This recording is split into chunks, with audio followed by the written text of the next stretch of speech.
Boa noite a todos, sejam todos bem-vindos na nossa casa, que todos nós possamos sentir a presença de Jesus, o amparo da espiritualidade e receber assim aquilo que venha acalentar, orientar e fortalecer a cada um de nós. Então, o tema dessa palestra é sobre o Evangelho segundo o Espiritismo. Aqui na casa a gente busca, quando é o mês do lançamento de uma das obras da codificação, a gente busca falar sobre essa obra. Então, na semana passada, o Douglas comentou sobre o Livro dos Espíritos e hoje eu vou comentar sobre o Evangelho segundo o Espiritismo. E foi no dia 15 de abril de 1864 que este livro foi lançado. Então, faz 161 anos que ele foi lançado, que ele está aí à disposição para que as pessoas possam conhecê-lo, possam ler, refletir e aprender um pouco mais sobre o Evangelho de Jesus. E desde que eu comecei a falar, eu já percebi que eu falei o nome de Jesus algumas vezes. E aí eu gostaria de iniciar, de comentar um fato que aconteceu comigo recentemente, que foi uma pessoa que trabalha comigo, ela me perguntou se eu acreditava em Jesus. E eu achei aquela pergunta estranha. Mas, eu peguei e falei assim, sim, acredito. Por que você está me perguntando isso? E ele comentou que quando ele veio trabalhar no mesmo setor que eu, um dia, na nossa sala, eu não estava presente, ele falou alguma coisa de Jesus. E aí alguém disse assim para ele, não fale perto da Marina, a Marina é espírita. Aí ele pegou e falou assim, tudo bem, eu respeito ela ser espírita, mas eu acredito em Jesus e eu vou falar de Jesus quando eu quiser. E isso já faz um tempo, porque ele já está trabalhando com a gente há mais de um ano. E esses dias ele me perguntou. E aí eu peguei e falei assim, e o que você achou nesse tempo que alguém te disse que eu não acreditava em Jesus? Ele falou, achei estranho, porque sempre você fala alguma coisa, até quando você comenta do centro. Então, eu achei estranho. Aí eu falei assim, então, às vezes as pessoas nos colocam características que nem elas entendem o que elas estão falando. E aí eu comentei com ele sobre o estudo dessa palestra que eu estava fazendo, sobre o Evangelho segundo o Espiritismo, que é justamente, quando a gente lê assim, o Evangelho segundo o Espiritismo, algumas pessoas podem pensar no quê? Que esse livro está falando somente de coisas que os espíritos nos trouxeram. Mas, na verdade, ele é completamente baseado nos ensinamentos morais de Jesus, explicados à luz da doutrina espírita. Então, ele tem, esse livro está aí à nossa disposição há 161 anos. Eu conheço esse livro há 18 anos, que é o tempo que eu conheci uma casa espírita, me tornei espírita e comecei a estudar o espiritismo. E com certeza esse foi um dos primeiros livros que mais chamou a minha atenção, que mais me cativou e me ajudou a entender muito do que eu ouvia falar dos ensinamentos de Jesus, das suas parábolas e tudo mais. Mas estudando, para esse momento, eu achei muito interessante algumas situações que eu não sabia. Que talvez alguns de vocês aqui possam já saber, conhecer, essas informações, mas eu não sabia. Primeiramente, que depois da desencarnação de Kardec, que foi em 31 de março de 1869, foram encontrados inúmeros documentos e esses documentos foram coletados e depois publicados num outro livro chamado Obras Póstumas. E nesse livro, tem uma parte, na segunda parte desse livro, tem lá um título, uma parte de um capítulo, que chama A Imitação do Evangelho. E Imitação do Evangelho foi o primeiro nome que o Kardec pensou em colocar para essa obra, quando ele estava se preparando para ela. E aí veio outras curiosidades que me chamou muita atenção, que foi o quê? Antes dele começar a trabalhar no Evangelho segundo o Espiritismo, nessa obra, ele se afastou do convívio onde ele normalmente estava. Ele foi para um local de praia, para um lugar mais afastado. E foi um pedido que a espiritualidade fez para ele. E ele foi para lá, mas ele não contou para ninguém que ele tinha a intenção de fazer essa obra, de trabalhar nessa obra.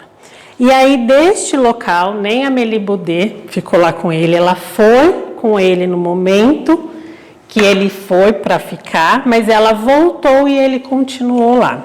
E aí, outra coisa que eu achei super interessante é que tem várias cartas que eles trocaram nesse período que eles ficaram afastados. Então, essas cartas, tanto ela contava da vida dela, ele da dele, mas automaticamente vinha as comunicações mediúnicas que ele solicitava. Então, ele continuou fazendo aquele processo que a gente já ouviu falar, de enviar alguma pergunta para os médiuns e depois receber as respostas. E aí, uma dessas respostas que ele recebeu tem a ver com esse livro aqui que a gente está conversando hoje. Então, ele diz que ele conservou o assunto, né, a ideia do livro em segredo, que até o momento da publicação, o editor não sabia nem o título. E aí, quando foi para publicar, o editor soube que seria imitação do Evangelho, e aí ele achou meio estranho, ele falou que talvez não seria o ideal esse nome, e sugeriu o Evangelho segundo o Espiritismo, e aí foi colocado. E a pergunta que o Kardec fez para a espiritualidade, quando ele estava se preparando para este momento desta obra, era: que pensais da nova obra em que trabalho neste momento? E a resposta veio através de um médium que também não sabia nem onde ele estava e nem o que ele estava fazendo, e ele disse assim: esse livro terá considerável influência, pois vai explanar questões capitais, e não só o mundo religioso encontrará nele as máximas que lhe são necessárias, como também a vida prática das nações dele terão instruções excelentes. E aí esse espírito continua falando que era muito importante esse período dele se manter afastado de toda a preocupação, porque os assuntos tratados nesse livro iria requerer dele um momento de mais paz, de mais tranquilidade, de mais serenidade, para realmente a espiritualidade ajudá-lo através da intuição de como coordenar toda essa questão do Evangelho conforme Jesus nos passou. E aí teve uma outra pergunta, né, que ele colocou: o que dirá o clero, ou seja, a Igreja Católica? E aí ele disse que eles iriam gritar heresia e que eles iriam atacar muito mais do que quando o Livro dos Espíritos foi lançado, justamente porque ali estava contendo os ensinamentos do Mestre Jesus. E o que a gente faz com esses ensinamentos? E o que a gente pode aproveitar desse livro? Eu já comentei algumas vezes com algumas pessoas que quando eu conheci, né, esse livro, comecei a ler, comecei a estudar, eu achei muito assim, me tocou demais o capítulo 17, que é Sede Perfeitos. Aí eu falo, né, que é grande ilusão, porque eu li aquilo lá, achava lindo, mas eu não entendia nada quando eu li, achei lindo. Porque na hora que você começa a entender o que está escrito ali, você fala, meu Deus, quanto eu ainda vou ter que caminhar para chegar próximo desses sedes perfeitos. E ele é rico em muitas e muitas e muitas lições. Na contracapa aqui dele, ele fala assim: o Evangelho segundo o Espiritismo, com a explicação das máximas morais do Cristo, em concordância com o Espiritismo e suas aplicações às diversas circunstâncias da vida, por Allan Kardec. E aí tem uma frase que contém dentro dessa obra, que está no capítulo 19, que fala sobre a fé que transporta as montanhas. E a frase que está aqui é a seguinte: fé inabalável só é a que pode encarar frente a frente a razão em todas as épocas da humanidade.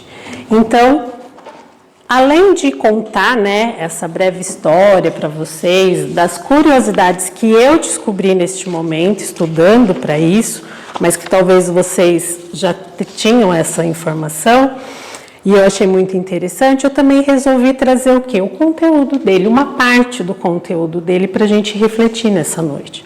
Porque ele é para isso, ele é para a gente ler, para a gente refletir, para a gente trazer para o nosso dia a dia. No entanto, ele é um livro que a gente sempre coloca a importância dele, de utilizar ele no nosso dia a dia, de fazer o Evangelho no lar, de refletir sobre essas mensagens, de realmente ser um guia de ensinamento moral para todos nós. E o que seria essa fé, né? Essa fé inabalável, essa fé que enfrenta a questão da humanidade, é tudo que a gente vivencia até hoje. São todas as situações das dificuldades, dos aprendizados, das lutas, das provas que a gente vem vivenciando, cada um no seu particular, cada um com as suas limitações, com as suas conquistas, vai enfrentando o desenvolver da fé. Porque a fé não é algo que alguém nos oferece. Alguém vem e fala assim para mim, Marina, tenha fé. Pode falar, né? Pode me ajudar a entender a importância da fé, mas ela não vai conseguir transmitir a fé para mim. Mesmo que eu veja uma pessoa com muita fé, que eu acompanhe essa pessoa, que eu veja ela alcançar muito diante da fé que ela vivencia. Isso não vai ser o suficiente para eu construir a minha fé. Por quê? Porque eu preciso cuidar do meu entendimento e da minha vivência. A fé ela vai sendo construída no dia a dia, diante das situações que a gente passa. Então a gente vai conhecendo o que a gente tem de fé. Quantas vezes qualquer um de nós aqui pode ter passado por um período e acreditar que tinha fé? Dizer, eu tenho fé, mas dependendo da situação a gente balança, a gente sente medo, a gente fica inseguro, a gente acredita que está abandonado, que está desamparado, e não é verdade. A gente nunca está desamparado, mas às vezes a gente se apega tanto ao problema e à dificuldade que a gente esquece que aquilo passa. Eu mesmo tenho outro exemplo para vocês. Na semana passada, hoje está fazendo exatamente uma semana. Na quarta-feira, na verdade, eu tive um dia muito difícil, muito ruim no meu trabalho. Muito ruim mesmo. Desses quase 7 anos que eu estou lá, foi a primeira vez que eu passei por uma dificuldade muito grande lá. E na quinta-feira, eu cheguei lá e chamei todo mundo para conversar, fiz uma reunião, abri meu coração para todo mundo, tal, coloquei todos os problemas que estavam acontecendo. E na quarta, para mim, era uma coisa que não tinha solução. Tipo assim, era um problema muito difícil. Mas na quinta, sentei, conversei com as pessoas que precisava conversar e tudo mais. E aí uma dessas pessoas olhou, ela não estava no meio do problema, no caso, né? Ela estava de fora. E aí ela falou assim, se a gente fizer tal coisa? Eu falei, pode ajudar. E aí a gente começou a tentar fazer aquilo que ela falou. Fez uma semana. E dentro dessa uma semana, muitas coisas melhoraram. Dentro dessa uma semana, aquilo que eu achei na semana passada, que era o fim, tipo assim, que não sei como vai ser e tudo mais, hoje eu até comentei. Eu falei assim, uma semana depois eu já estou vendo a luz, assim, sabe? Não é aquela coisa, tá tudo resolvido? Não, não está tudo resolvido. Mas serviu para mostrar para mim, no caso, que existem situações que precisam ser mudadas, que precisa retomar a forma de trabalhar e de fazer determinadas coisas, mas que tinha solução. E aí hoje eu parei para pensar numa frase que a gente escuta muito no meio espírita. Tudo passa. Mas será que a gente realmente acredita nisso na hora que a gente está ali no meio de um furacão? O problema que eu estou falando aqui não é nada insolúvel, não era nada assim, tipo, problema sério de saúde, um problema grande financeiro, não era. Mas foi o suficiente naquele momento para me desequilibrar. Então é isso que eu refleti nessa semana toda, que às vezes alguns problemas solucionáveis, apesar que isso eu falava. Eu falava assim, no dia que eu fiz a reunião, eu falei assim, gente, para mim é assim, se tem um problema, ele tem solução. Eu posso não saber resolver ele, mas que tem uma solução, tem. Foi até assim que eu comecei quando eu pedi para conversar, porque eu falei assim, alguém deve saber qual é a solução. Eu não sei, eu estou perdida, eu não sei como fazer, mas alguém tem, e realmente teve. E isso a gente pode trazer para qualquer momento da nossa vida, para qualquer situação, seja ela qual for, tem uma solução. Talvez não seja a solução que a gente queira, talvez não seja o que a gente espera, mas com certeza é aquilo que a gente precisa. É aquilo que de alguma forma vai nos ajudar a sair da onde a gente estava, que é o que aconteceu comigo. Eu saí de um ponto e estou em outro. E assim é em todas as dificuldades que a gente enfrenta no nosso dia a dia, seja ela minúscula ou seja ela enorme. Então, todas elas nos fazem movimentar. Às vezes, a gente vai transcorrendo muito tempo da nossa vida numa zona de conforto, que não é confortável, que a gente se acomoda, que a gente para de pensar, a gente para de se movimentar, a gente para de interagir, a gente para de refletir, principalmente nos ensinamentos de Jesus. A gente, às vezes, sabe de cor, né? Os ensinamentos dele, as parábolas, as frases, o que os Espíritos nos traz, mas na hora de agir, de colocar em ação, a gente balança, a gente fraqueja. Então, talvez seja isso que a gente precisa refletir mais, entender um pouco mais. E na semana passada a gente fez, né, uma outra atividade que a gente começou a fazer no mês de abril, devido ao lançamento do Livro dos Espíritos. A gente pega o livro, né, a obra de Kardec, e distribui na cidade. A gente coloca um panfletinho no livro, dizendo que é da nossa casa e tudo mais, e dizendo que aquele livro é para continuar rodando por aí. Então, se você recebeu ele, se você encontrou ele, porque a ideia é, quem pegou o livro aqui na semana passada, deixar em algum lugar da cidade. Em algum lugar protegido, em algum lugar que não molhasse, que não estragasse, para alguém encontrar esse livro. E aí a pessoa encontrando esse livro, tendo interesse, ela lê e aí ela faz isso, passa para frente. E foi engraçado que normalmente a gente faz do Livro dos Espíritos. E o Douglas comprou o Livro dos Espíritos. Mas na hora que ele recebeu, não era o Livro dos Espíritos. Era o Evangelho. E ele contou pra gente que ele queria devolver, mas algo disse para ele que não era para ele devolver. E realmente não era, por quê? O Livro dos Espíritos, ele é excelente, ele nos traz muitas elucidações, só que às vezes, dependendo da fragilidade que a pessoa está e dependendo da falta de conhecimento da doutrina espírita, o Evangelho realmente vai acolher aquela pessoa. Às vezes ela vai abrir ali, né, do nada, e aí, de repente, esse do nada vai falar com ela. A mensagem que está ali no Evangelho vai falar com ela. Atrás, o último capítulo do Evangelho tem preces, ideias de preces para a gente fazer, para nos ajudar a coordenar o nosso pensamento diante de algum tipo de prece que a gente queira fazer. A doutrina espírita não tem preces prontas, a gente não faz isso. A gente até aprende que a prece é aquilo que está no nosso coração, não importa as palavras, mas que seja sincero o que a gente está sentindo, desde um pedido de socorro até um agradecimento. Mas lá tem, né, algumas preces, alguns exemplos que com certeza nos ajudam. E falando mais um pouquinho da fé, a gente vai conseguir entender que a fé vai se fortalecendo, a fé vai se colocando em ação quando a gente começa a entender as leis divinas. Quando a gente começa a entender como que é esse funcionamento de Deus, do cuidado dele nas nossas vidas, do trazer para cada um de nós aquilo que realmente a gente precisa, aquilo que a gente está pronto para vivenciar, por mais difícil que seja e que tem um motivo. Então, não adianta a gente apenas dizer acredito.